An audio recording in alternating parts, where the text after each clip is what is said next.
Alright, so week 10 is finally done. We're getting so close to the end. It's too fast. It's going too fast now. I still enjoy each week when we get to hear on our Fridays and our Mondays and our coaching calls. I'm actually going to really miss them when they end. But as for week 10, the only big difference and thing that I noticed was my work pants have now gotten too big. I have this one pair of work pants that I always buy smaller for if I'm doing labor or pipe work or different things and I'm not running equipment. I have a smaller pair of pants for that because then they don't fall down. You don't have to worry if you stuff your pockets full of stuff. They don't fall down or anything, because I normally wear a size up for running equipment because then they're just comfy to sit in all day and it doesn't matter because they're not going to fall off you if you're sitting all day. So my now smaller pair of pants have become my bigger pair of pants. So this week I had to go buy another pair of pants. But you know what? That's kind of exciting. And it's something new and something different. Other than that, for week 10, I also noticed that I'm not as hungry all the time. I'm definitely eating less than I normally would. The only times I'm eating more is because I'm still trying to get control of my bored eating and figuring out when I'm actually hungry versus when I'm just need something to do. So yeah, I've definitely been having to pack less in my lunches and feeling full and having energy and everything throughout the whole day. I also definitely noticed this week that there was no energy dips. I've always studied in the mornings because I know that in the afternoon I have zero energy. Like I can't do anything beyond 1 till about 4 or 5 p.m. dinner again, and then you get that energy spike from the food. So now I notice that when I'm working, I don't get those energy dips anymore. So normally it would be about 1 till about 4 where I'd be super tired and it'd be hard to do different things, and now I don't even notice an energy dip. So that's also really cool. I do have to share the one funny story though. I have a close friend of mine who I haven't seen in 2 months, probably the entire time I've been doing this program. And she knows me very well. And I thought it was really funny when I told her I wasn't eating sugar. And she just looked at me. It's like, what? How? And she's like, you haven't had any sugar for like X amount of time? And I'm like, nope, I have not. And just to see how amazed she was just kind of proves to me how amazed I am with myself, because I definitely, before coming on to WildFit, was highly addicted to sugar. Those Halloween boxes, I probably would have had one by myself. I could eat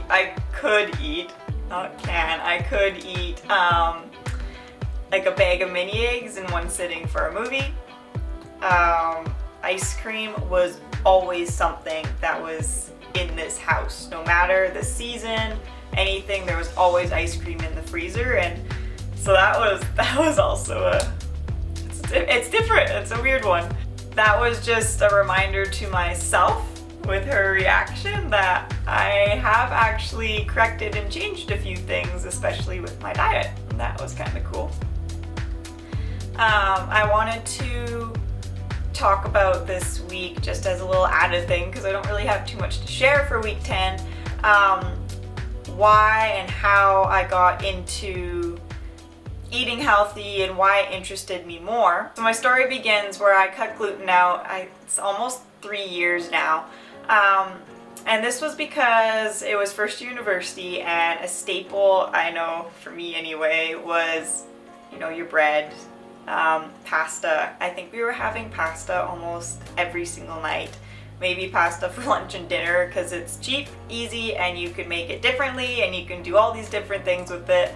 And so my body got to the point where it could no longer process any of the pasta or anything, and I could not figure out why I was having these agonizing stomach pains. Like I would be in bed curled into a ball in pain from a stomach ache. And I went to the doctors, not celiac, not anything, and I'm like, I don't know what's going on. So I went to a friend of mine who does like food sensitivity testing, and she said I really should try not eating grains. And after not eating grains for a month or two, I had none of those pains anymore. So being me, I'm like, cool, they're gone. I'm gonna try pasta again. Bad idea. So I tried it again, and the pains that I was having 2 months prior all came back and lasted about 2 days before that stomach ache after trying a bowl of pasta again went away. So I learned for me that I'm sensitive to pasta. I have now learned through WildFit kind of as to why. And yeah, so it's more for me, I've been exploring since then different health things in different ways. Gluten-free is getting to be more of a popular thing, and a lot of people, there's a difference between being gluten-free and celiac. Celiac is when like you actually cannot have gluten at all. I can still have little bits and like it's not gonna hurt me, other than I will have stomach aches. Some of those worse than others, and so I personally choose not to eat gluten just for that reason, because if you can avoid being in pain, why wouldn't you? So that was one of my intros and adventures into discovering different foods and lifestyles and different things you can do. I had no idea before that about being gluten-free, and if you knew me from high school, you know that I love my cookies, and I think everyone in high school knew that. You could give me 5 or 6 cookies and I would be thrilled. I used to pack to work 5 cookies a day. So sometimes things change, and sometimes they change for the better. So that's where I began my journey of just discovering different things and different foods and looking more into finding better health through food. And yeah, pretty thankful I found WildFit in the end, because it's giving me a big eye-opening and a bit more of the history and the why and the knowledge that comes with it as to how we should be eating and why we should be eating that way. So that was just a little thing I thought I'd share this week, just because I don't think everyone knows that story as much. Gluten-free for me was really hard when I first started it, because I grew up in a very European culture and home, and that means you have your flours, you have your breads, your baked goods, like everything, and it made it extremely hard.